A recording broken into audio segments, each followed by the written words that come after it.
ہمارے معاشرے میں عورت جتنی بھی خوبصورت کیوں نہ ہو، خوبصورتی اس کے پردہ ہو جانے میں ہی ہے۔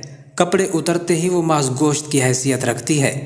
اگر آپ کو کسی لڑکی سے محبت ہے اور آپ اس کے بارے میں جسمانی خیالات نہیں رکھتے، یا تو آپ فرشتے ہیں یا پھر آپ جھوٹ بولتے ہیں۔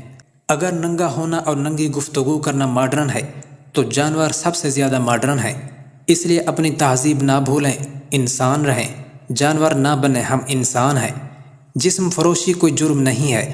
آپ لوگوں کو جسم فروش تو نظر آتی ہے، کبھی خریدار کے بارے میں بھی کچھ کہہ دیا کرو۔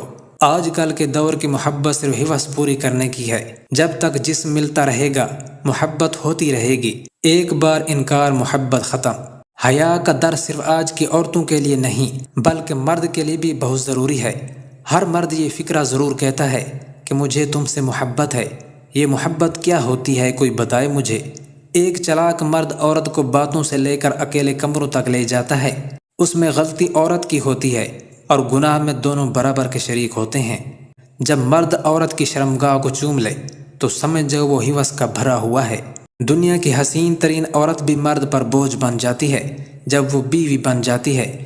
بیوی روٹی سالن کی طرح ہوتی ہے، بھوک لگی تو سالن روٹی کھا لی، اور روز کی روٹی بھوک مٹاتی ہے، مزہ نہیں دیتی۔ ذائقہ بدلنے کے لیے مرد پھر طوائف کے کوٹھے کا رخ کرتا ہے۔